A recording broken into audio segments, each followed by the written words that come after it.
If you have ever received a threatening SMS from the SABC telling you that debt collectors are coming for you, while your neighbor who bought his television cash from a shop in town has never received a single message, then what you are about to hear will not just make you angry. It will make you understand, perhaps for the first time with absolute clarity, that you have been living inside one of the most breathtaking displays of governmental hypocrisy, constitutional violation, and institutional cowardice this country has ever produced. And unlike load shedding, unlike potholes, unlike the never-ending saga of state capture, this one hits you directly in your home, on your phone, through your letterbox, and it arrives with legal threats attached. This is the story of South Africa's TV license system, and it is not just a story about 265 rands a year. It is a story about who this government chooses to pursue, who it chooses to ignore, what that choice reveals about the true nature of power in this country, and why, if you are one of the few honest South Africans still paying, you are essentially being punished for your own integrity. Fasten your seatbelt, because this report is going to take you somewhere. Most commentators are too polite, too cautious, or too politically nervous to go. The numbers that should disgrace a government. Let us begin with facts so stark that they deserve to be said slowly and repeated out loud. According to statistics, South Africa's General Household Survey released in May 2025, the most current official data available, 77.5% of South African households own a television set. With approximately 18.5 million households in this country, that translates to roughly 14.3 million households that are legally required, under the Broadcasting Act of 1999, to hold a valid TV license. Every single one. The SABC has a database of approximately 10.8 million registered TV license holders. Of those, as of the 2024-25 financial year, only 15% paid their TV license fees. Only 15%. That means approximately 1.6 million South Africans out of 14.3 million who legally should be paying actually are. The non-compliance rate has officially reached 85%. Avoidance has climbed sharply from 69% in 2019 to 85% in 2025. The SABC billed 4.936 billion rands in TV license fees in 2024-25. It collected 758 million rands. That means 4.2 billion rands, 4.2 billion rand, walked out the door uncollected, uncontested, and largely unpursued. The total outstanding TV license debt in this country now exceeds 4.8 billion rands and continues to grow every single day. Now pause, breathe, and ask yourself one question. If 85% of South Africans are not paying, and the government knows this, and the SABC knows this, and Parliament knows this, then whom exactly is the government pursuing with its army of debt collectors and its flood of threatening SMS messages?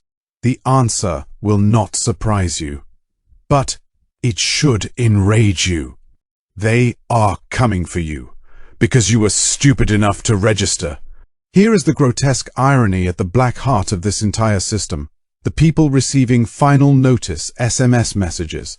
The people getting letters from debt collection agencies. The people being warned of impending legal action. The people watching penalties accumulate at 10% per month up to a maximum of 100% per year.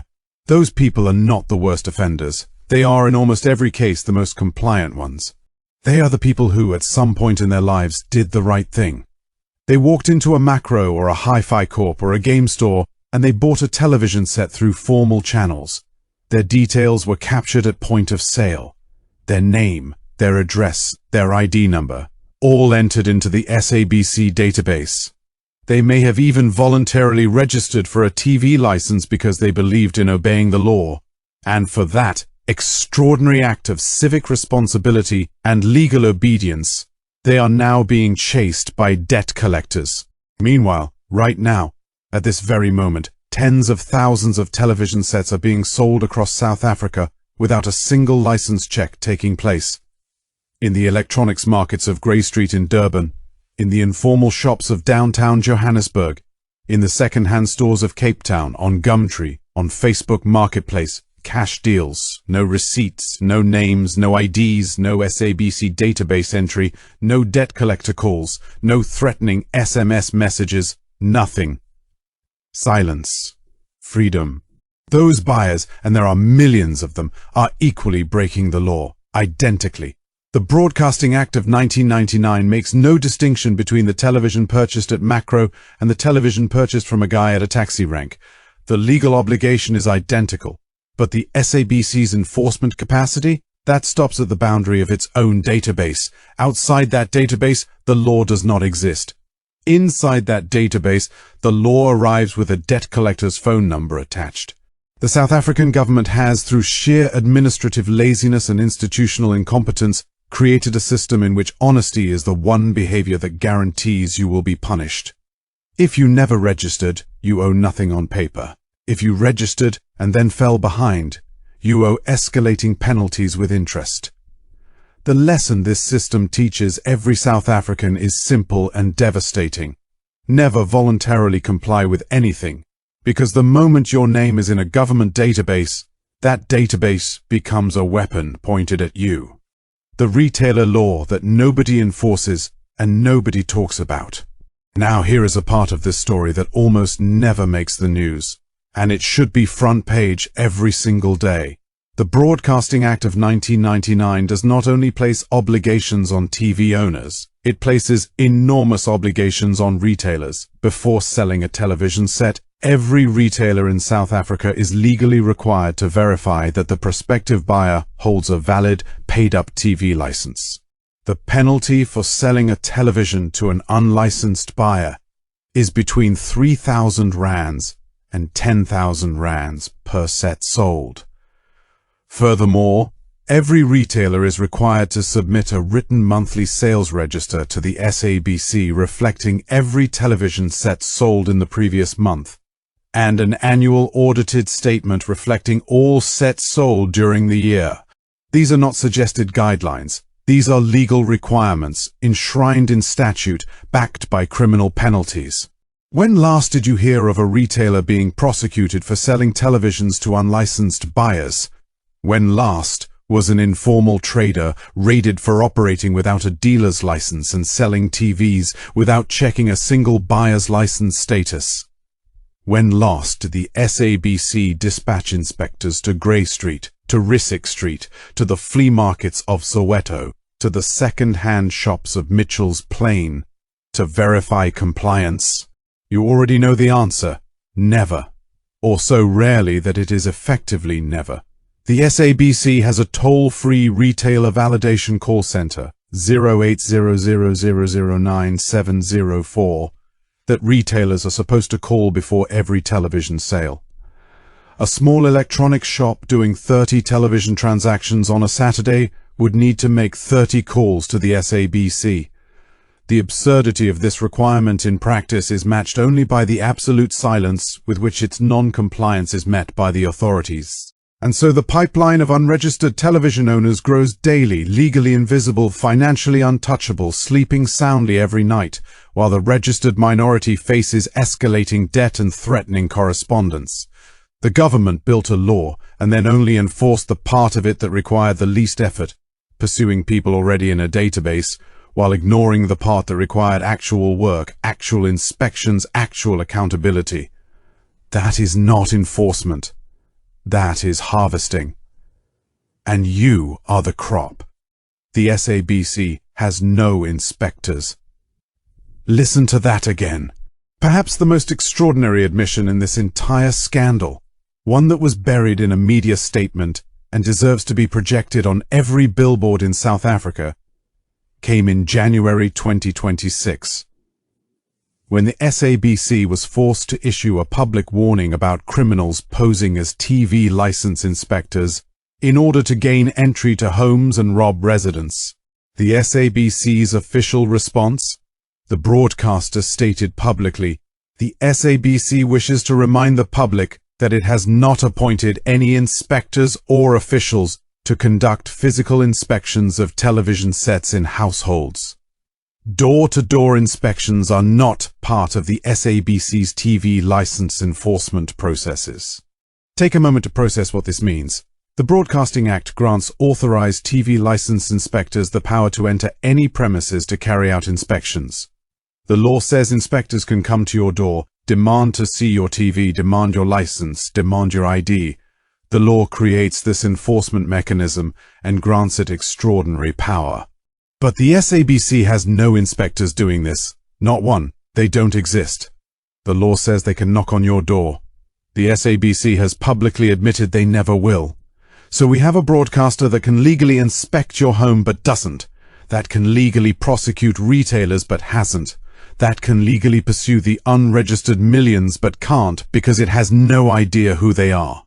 And yet this same broadcaster is deploying debt collection agencies against the 10.8 million people whose details it already has on file, sending 108 million SMS messages in a single financial year, flooding letterboxes with threatening notices, and creating genuine fear and distress among pensioners, working families and professionals who happen to do the right thing at the wrong time.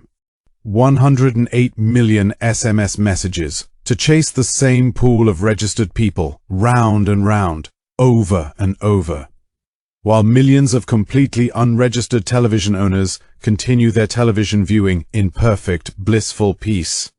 If this is not harassment, targeted, systematic, database-driven harassment of the compliant, then the word has no meaning. The government that pursues you while owing millions itself. Now we arrive at the section of this story that crosses from absurdity into something approaching genuine national scandal. Something that should trigger parliamentary hearings, ministerial resignations, and the kind of public outrage that brings people into the streets. According to the Auditor General of South Africa's report on national and provincial government for the 2024-25 fiscal year, a document produced by the government's own oversight body, 73% of unpaid SABC TV licenses are owed by government entities and officials. 73%. Of the approximately 1 million outstanding TV license accounts currently being pursued, roughly 730,000 belong to government departments, municipalities, provincial governments, and state officials. The government, the very entity that created the TV license law, the very institution that mandates its enforcement, the very authority that empowers debt collectors to pursue ordinary citizens, is itself the single largest TV license defaulter in the country. National departments owe the SABC. Provincial governments owe the SABC, municipalities owe the SABC, state-owned companies owe the SABC, and perhaps most spectacularly of all, Parliament's own Portfolio Committee on Communications and Digital Technologies, the committee responsible for oversight of the SABC, had its chairperson, Khusela Diko, publicly confirmed to also owe outstanding TV license fees. The committee chair tasked with holding the SABC accountable personally owes the organization money. This is not irony. This is not even hypocrisy. This is something so brazen, so nakedly self-serving, so perfectly encapsulating of the dysfunction at the heart of South African governance that it almost demands its own word. The state makes the law. The state ignores the law. The state then sends debt collectors after the citizens who tried to follow the law. And somewhere in Pretoria, in a government building with multiple television sets, not one of which has a paid license, a civil servant is drafting your next final notice. The constitutional violation nobody is naming. Let us now go somewhere that lawyers whisper about, but very few journalists have the courage to say loudly and clearly, what is happening with the TV license system may be unconstitutional. Not just unfair, not just inefficient, potentially in violation of the most fundamental guarantee in South Africa's Bill of Rights. Section 9 of the Constitution of the Republic of South Africa states with absolute clarity, everyone is equal before the law and has the right to equal protection and benefit of the law. The state may not unfairly discriminate, directly or indirectly, against anyone. Now apply that provision to the TV license enforcement regime. Person A registered their license and is now being pursued by debt collectors, receiving threatening SMS messages, accumulating penalties at 10% per month, and facing the theoretical prospect of criminal prosecution. Person B owns an identical television set, watches an identical amount of television, but bought their set through informal channels, never registered, and has never received a single piece of correspondence from the SABC or any debt collector. Ever. Both are in exactly the same legal position under the Broadcasting Act. Both own televisions. Both are required by the identical provision of the identical law to hold a valid TV license. Yet the state pursues only one of them. The difference between Person A and Person B is not their guilt or innocence under the law. The difference is purely whether their details happen to appear in an administrative database. The state is, in practice, selectively enforcing a law based on whether it conveniently already has your information.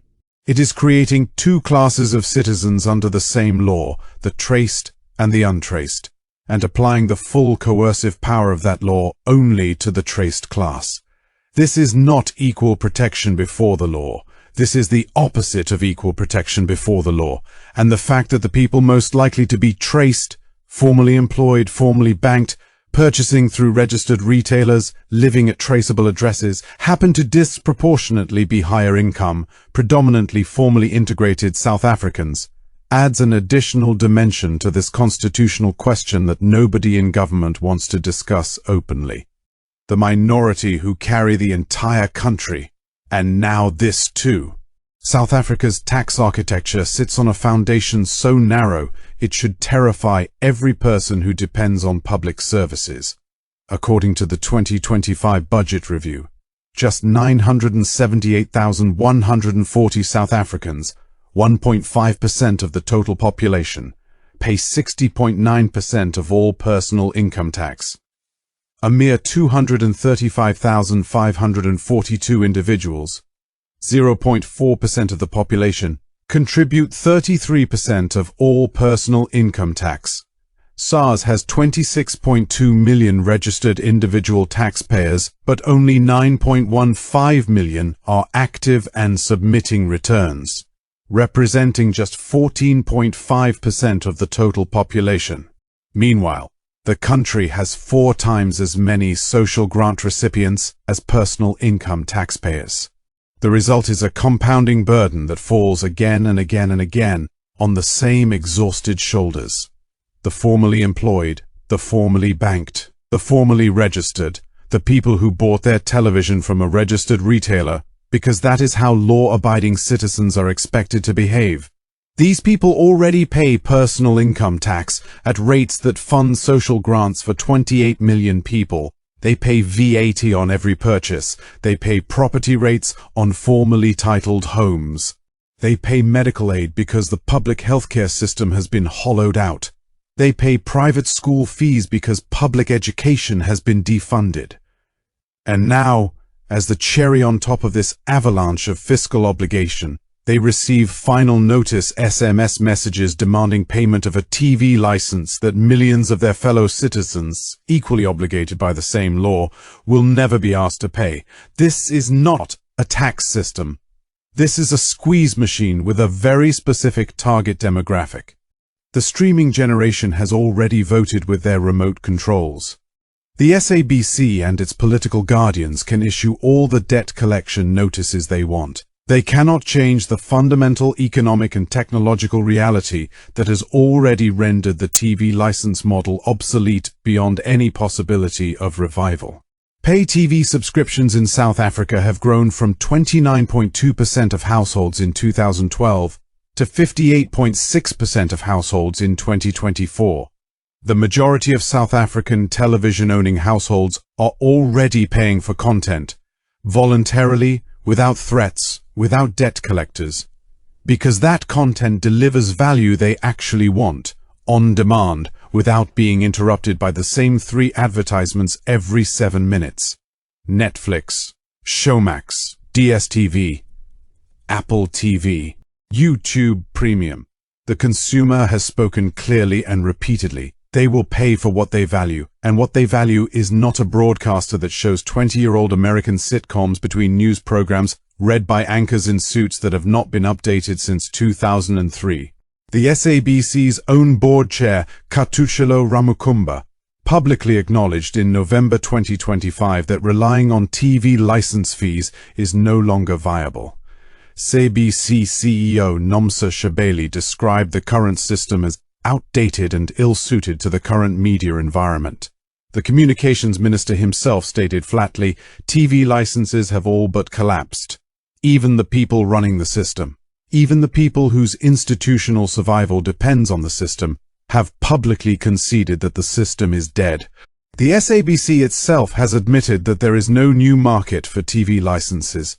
No young South African moving into their first apartment, setting up their Netflix account, connecting their smart TV to their fiber router, is walking into a post office to register for a TV license. The concept does not register in their minds as a real obligation. It is a relic, a ghost tax, a demand from an institution that occupies roughly the same cultural space in their lives as a VCR instruction manual. And yet, and this is the part that reveals everything about how this government operates, even as they publicly acknowledge the system is broken, they are simultaneously deploying more debt collectors, sending more threatening SMS messages, and pursuing the same trapped pool of registered account holders for the same debt they have been pursuing for years. They know it is broken. They say it is broken. And they continue enforcing only the broken parts that are easy to enforce against only the people who are easy to find. The bureaucratic Kafkaesque nightmare of trying to leave the system. And if you think the injustice ends at being pursued despite the system's acknowledged failure, consider what happens when you try to do the right thing and formally exit the system. Selling your television, moving abroad, finally getting rid of that ancient CRT set gathering dust in the spare bedroom? Simple enough, you would think. You stop watching television, you stop the license. Wrong. South Africa does not do simple. To formally cancel a TV license, the SABC requires written applications, notarized affidavits, physical inspection by an SABC agent, a 300 rands inspection fee paid up front, documentary proof of disposal. And if you are emigrating, the SABC has reportedly asked people for shipping manifests, furniture removal company documentation, flight tickets, work contracts, and in at least one documented case, an exit permit, an apartheid-era document that has not existed as a legal requirement since the country became a democracy in 1994. They asked someone for a piece of apartheid bureaucracy that has been dead for 30 years. Expats who left South Africa years ago and believed they had properly cancelled their licenses are being hunted down by debt collection agencies demanding payment for years of absence. One person who moved to the UK for a period and then returned found the SABC immediately demanding 3 years of back payments, despite their goods having been in storage for the entire period. Their attempt to resume compliance upon return was met not with gratitude, but with a bill for their years of absence. The cruel paradox of this system. The person who never registered faces no bill. The person who registered, tried to cancel, submitted the paperwork and thought they were free. They face the bill. And the person who dutifully paid for 30 years before falling on hard times and missing a few payments? They face the bill plus 10% penalties per month, accumulating silently, until the total owed doubles and a debt collector arrives at their door. The only rational lesson is the one this government keeps accidentally teaching: do not register, do not comply, do not engage, become invisible. Because in South Africa, visibility is a liability, and invisibility is a privilege. What real enforcement would actually look like? Let us be completely honest about what universal, constitutionally consistent enforcement of the TV license law would actually require, because the government certainly never talks about it.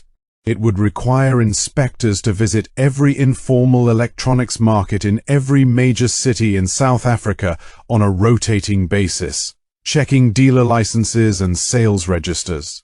It would require the SABC to audit every retailer's monthly sales register, a document retailers are already legally required to submit, and cross-reference those sales against license registrations to identify buyers who purchase televisions but never registered. It would require the cooperation of the South African Police Service to prosecute retailers selling to unlicensed buyers. It would require household inspections conducted systematically across all communities, not merely targeted at addresses that conveniently already appear in an administrative database. It would require pursuing the government departments that owe 56 million rands with the same aggression applied to private citizens. It would require the Portfolio Committee Chair, who owes outstanding fees, to be subjected to exactly the same debt collection process as the pensioner in Tembisa who missed 2 payments. None of this is happening. None of it has ever happened at any meaningful scale. Because real enforcement costs money, requires political will, demands accountability from politically connected institutions, and might upset informal traders whose cooperation is needed during election season. So instead, what we get is database mining dressed up as law enforcement. We get 108 million SMS messages sent to the same captured group. We get final notice letters in letterboxes of people who registered in good faith 2 decades ago. We get debt collectors funded with 67 million rands of the SABC's rapidly dwindling revenue. And after all that investment, the net gain from debt collection in the reported financial year was approximately 133 million rands. They spent 67 million rands to collect 200 million rands from people who already had the SABC's attention. The tens of millions of unregistered television owners contributed precisely nothing to those figures and cost the system precisely nothing to ignore. This is the economics of a failed state trying to sustain a failing institution by squeezing the only people it can conveniently see. The law cannot be selectively applied. That is not law, that is targeting. There is a principle in constitutional jurisprudence so fundamental that it predates constitutions themselves. A law that is selectively enforced is not law. It is a mechanism of control. It is a tool of targeting. And when the selection criterion for enforcement turns out to be, functionally if not explicitly, wealth, formality, and race-correlated economic integration, the constitutional questions multiply rapidly. Section 9 of the South African Constitution guarantees equal protection under the law to every person in this country. Not every registered person, not every traceable person, not every person whose address happens to be in a database. Every person. When the government pursues only the registered minority with debt collectors, while the unregistered majority enjoys complete practical immunity under the same law, that is not equal protection. That is its precise opposite. That is using the law as a precision instrument against a selected group while granting de facto exemption to everyone else. No court has yet directly ruled on this specific dimension of the TV license enforcement regime. But the constitutional argument is available to any registered license holder receiving debt collection notices. You are being subjected to a legal obligation that, in practice, only applies to you. Your neighbor with an identical television, identical legal obligation, and no SABC registration faces no such pursuit. The enforcement criterion is not guilt under the law. The enforcement criterion is visibility in a database. That is not equal protection. That is administrative targeting of the compliant. The government should hear this clearly. You cannot create a law, fail to enforce it universally, then target only those whose information you conveniently already possess, and call that law enforcement. That is harassment. It is constitutionally indefensible. And the fact that it disproportionately impacts South Africans who are already carrying the heaviest share of this country's tax burden makes it not merely legally questionable, but morally inexcusable. The replacement will be worse, if they get their way. Now let us talk about where this is all heading. Because the government's proposed solutions to the TV license crisis deserve their own scrutiny, And they reveal, yet again, who this government considers an acceptable target for extraction. The proposals on the table include replacing the TV license with a universal household levy collected by SARS. On the surface, this sounds more equitable. Everyone pays regardless of whether they own a television. But examine it for a moment. A household levy collected by SARS means it would be added to the tax burden of formerly employed, formally registered South Africans. Exactly the same people already carrying 90% of personal income tax, exactly the same people already paying TV licenses, exactly the same people being pursued by debt collectors right now. The informal sector, where millions live, work, buy televisions, and consume SABC content entirely for free, would again escape by virtue of their invisibility to the formal fiscal system. There was also the proposal to bundle TV license fees into vehicle license renewals, an idea that generated such immediate and furious public backlash that it was rapidly distanced from as just one of many options. The idea was that since vehicle registrations are captured on the eNatis system, TV license obligations could be attached to vehicle license renewals, meaning you cannot renew your car license until you prove your TV license is paid, meaning the people with formally registered vehicles, which correlates strongly with income and formality, would again face an obligation the informally mobile population never encounters. The man driving an unregistered taxi in Soweto would owe nothing. The professional driving a formally registered sedan to work would be blocked at license renewal until the SABC's books are cleared. The pattern is consistent, persistent, and perfectly revealing of where power sits and where it points. In every iteration of this system, past, present, and proposed future, the target is the same: the formally integrated, the traceable, the compliant, the documented, the people who did what citizens in a functioning state are supposed to do. And they are being made to pay, again and again, for everyone who chose not to. What must actually happen? A demand, not a suggestion. Enough analysis. Here is what the situation demands. The government must immediately and unconditionally cease all debt collection activities against registered TV license holders until and unless it can demonstrate that it is simultaneously pursuing unregistered television owners through a genuinely universal enforcement program. It cannot, in good conscience, chase the few it knows about while consciously ignoring the many it doesn't. That is not law enforcement. That is targeted harassment. And it must stop. The government must enforce the retailer compliance provisions of the Broadcasting Act with the same energy it applies to registered individual account holders. It must audit retailer sales registers. It must inspect informal markets. It must prosecute retailers selling televisions to unlicensed buyers. It must close the pipeline of new unregistered television owners at the point of sale. Or it must accept that the pipeline will continue producing the very non-compliance it claims to be fighting. You cannot address a leaking dam by charging the people downstream for getting wet. The government must, as a matter of constitutional obligation, pursue its own departments and officials for their outstanding TV license debts with exactly the same aggression it directs at private citizens. The Auditor General has confirmed that 730,000 of the outstanding accounts belong to government entities and officials. Those accounts must be collected with the same final notice SMS messages, the same debt collection agencies, the same escalating penalties that private citizens receive. Anything less is a public admission that laws are for ordinary people and not for the state and its representatives.